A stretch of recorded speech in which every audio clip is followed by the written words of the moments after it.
Selamat datang di channel 11 Sport Indo. Kali ini kita akan membahas Erick Thohir bicara naturalisasi Emil Audero kepada media Italia. Kami bisa bahas lebih lanjut, pemain serba bisa, sederhana, dan andalan timnas Indonesia. Itulah sang El Ninja Kelvin Verdong. Miliano Jonathans akui tak prioritaskan timnas Indonesia.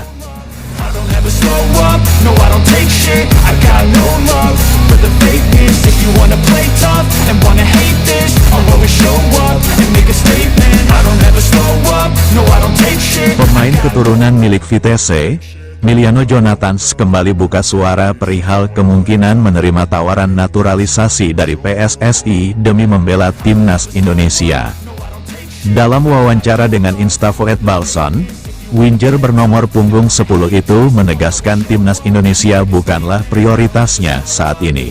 Seperti dalam pernyataan sebelumnya, Miliano Jonathans menekankan bahwa dirinya ingin fokus ke klub. Pasalnya, dia baru pulih dari cedera parah yakni anterior cruciate ligament atau ACL yang membuatnya absen selama 7 bulan dari Oktober tahun 2023 hingga Mei tahun 2024.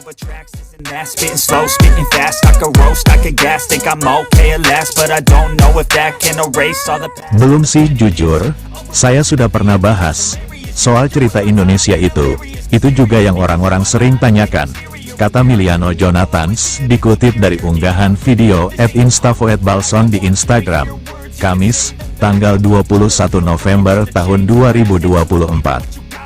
Tapi saya sudah bilang ke mereka, saya baru pulih dari cedera, jadi musim ini saya ingin fokus ke Vitesse dulu dan ingin tetap fit sebaik mungkin.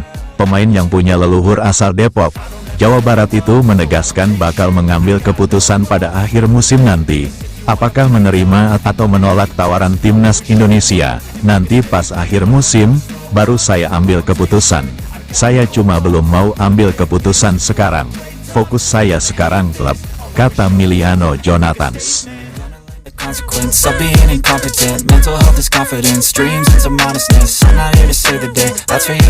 Miliano Jonathans merupakan pemain berusia 20 tahun. Dia lahir di Arnhem, Belanda, tetapi punya darah Indonesia dari ayahnya yang berasal dari kota Depok. Sejak pulih dari cedera, Miliano tampil apik bersama Vitesse. Dia telah mencetak 8 gol dan 3 assist dalam 14 pertandingan di lintas ajang. Menyitat data Transfermarkt, Miliano fasih bermain sebagai penyerang sayap kanan maupun gelandang kanan. Selain itu, dia juga bisa bermain sebagai gelandang serang. Andai pada akhirnya mengiyakan tawaran PSSI, Miliano Jonathans bakal memperkuat sektor penyerangan timnas Indonesia.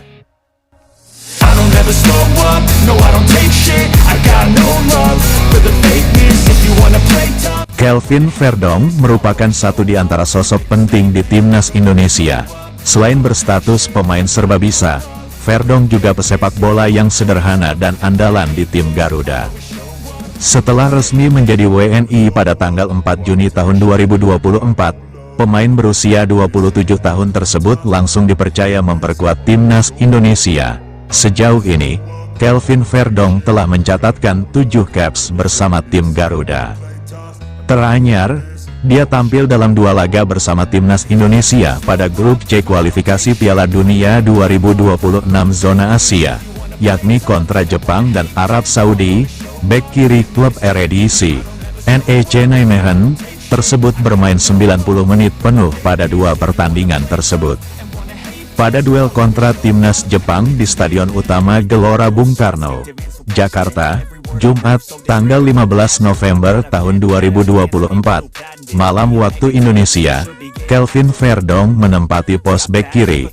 Sayangnya, dia tampil kurang oke dalam laga tersebut dan tim Garuda pun menyerah 0-4 dari Jepang. Namun, penampilan berbeda diperlihatkan Kelvin Verdong ketika timnas Indonesia bentrok dengan Arab Saudi di Stadion Utama Gelora Bung Karno, Selasa, tanggal 19 Oktober tahun 2024, malam waktu Indonesia Barat.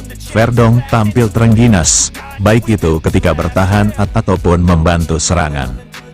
Saat mengawal lini pertahanan timnas Indonesia, dia melakukan 3 tackle sukses, 1 blok, 9 sapuan, dan memenangkan 5 duel perebutan bola.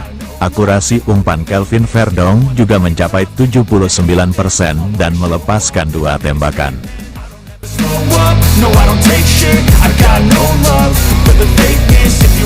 Kelvin Verdonk merupakan satu di antara sosok penting di timnas Indonesia. Selain berstatus pemain serbabisa, Verdonk juga pesepak bola yang sederhana dan andalan di tim Garuda. Setelah resmi menjadi WNI pada tanggal 4 Juni tahun 2024, pemain berusia 27 tahun tersebut langsung dipercaya memperkuat timnas Indonesia. Sejauh ini, Kelvin Verdonk telah mencatatkan 7 caps bersama tim Garuda. Teranyar, dia tampil dalam 2 laga bersama timnas Indonesia pada grup C kualifikasi Piala Dunia 2026 zona Asia, yakni kontra Jepang dan Arab Saudi. Bek kiri klub Eredivisie, NEC Nijmegen, tersebut bermain 90 menit penuh pada 2 pertandingan tersebut.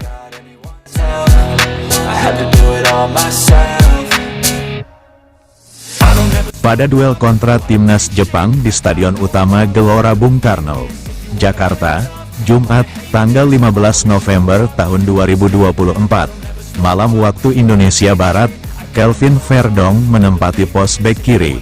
Sayangnya, dia tampil kurang oke dalam laga tersebut dan tim Garuda pun menyerah 0-4 dari Jepang.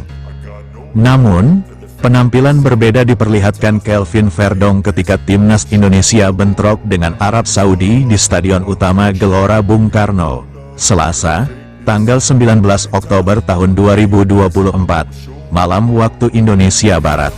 Verdonk tampil terengginas, baik itu ketika bertahan ataupun membantu serangan. Saat mengawal lini pertahanan timnas Indonesia, dia melakukan 3 tackle sukses, 1 blok, 9 sapuan, dan memenangkan 5 duel perebutan bola. Akurasi umpan Kelvin Verdonk juga mencapai 79% dan melepaskan 2 tembakan.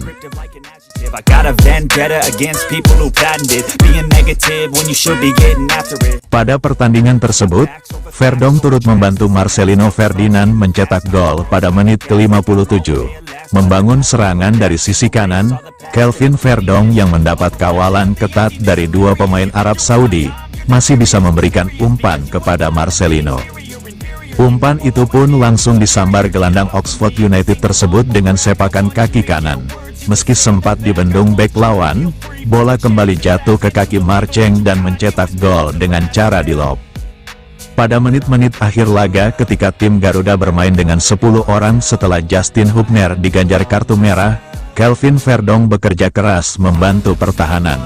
Bahkan, dia sampai berlari terpincang-pincang ketika turun kembali ke belakang. Berkat kontribusi sang pemain, timnas Indonesia sukses membungkam Arab Saudi dengan skor 2-0. 1 gol lainnya tim Garuda juga disarangkan Marcelino Ferdinand pada menit ke-32. Bagi timnas Indonesia, hasil tersebut terasa spesial.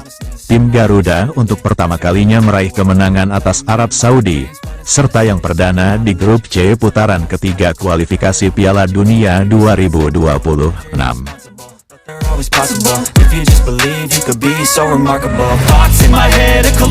Pesepak bola kelahiran tanggal 26 April tahun 1997 itu bisa bermain di beberapa posisi berbeda, atau biasa disebut pemain versatil. Selain bek kiri, Kelvin Verdonk juga memainkan peran bek tengah dan gelandang bertahan.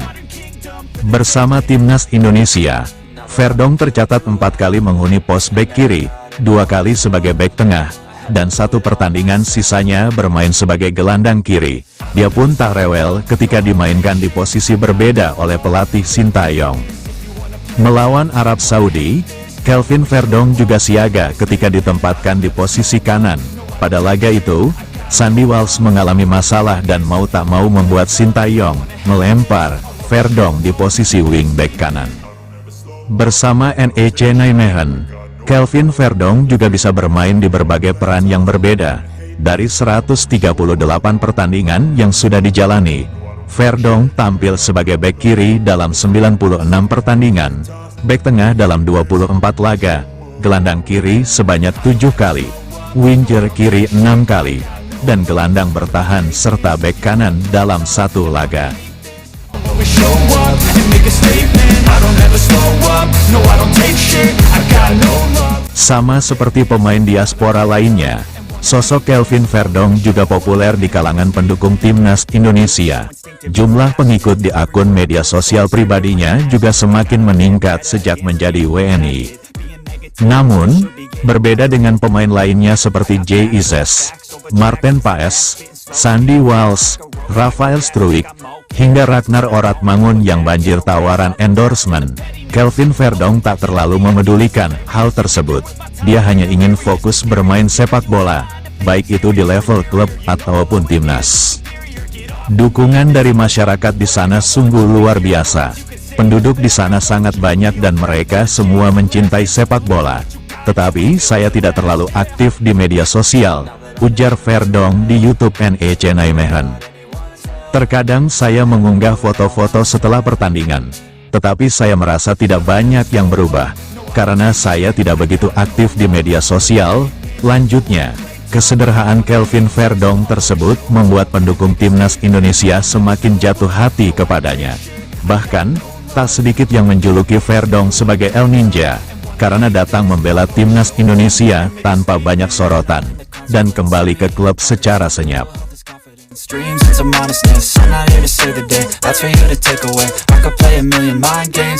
Ketua Umum PSSI, Erick Thohir, tak sepenuhnya menutup pintu untuk proses naturalisasi Emil Audero.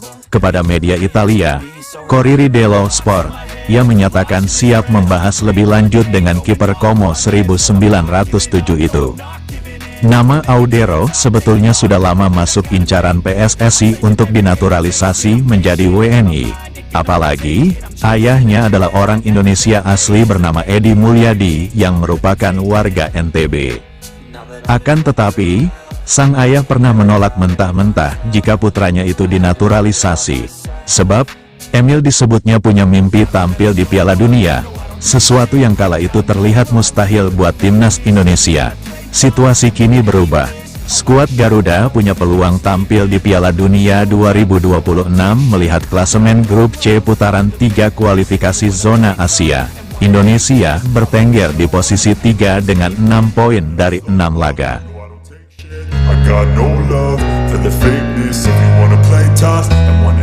Ambisi Emil untuk tampil di Piala Dunia bisa tercapai lewat timnas Indonesia.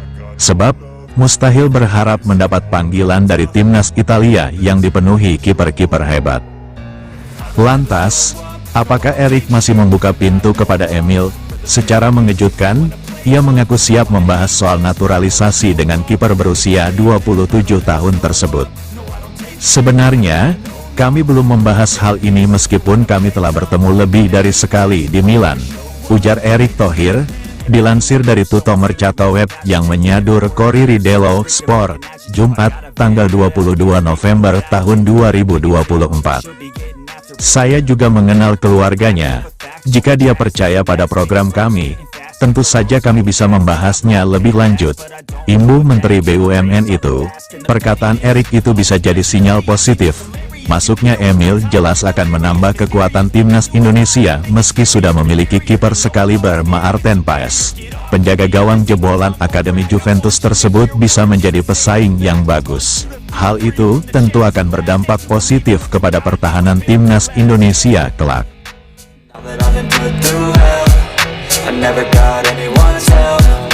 Terima kasih sudah menonton video kami. Sebelum meninggalkan channel kami ada baiknya like, komen dan subscribe channel kami. Salam Sport Indo dari kami.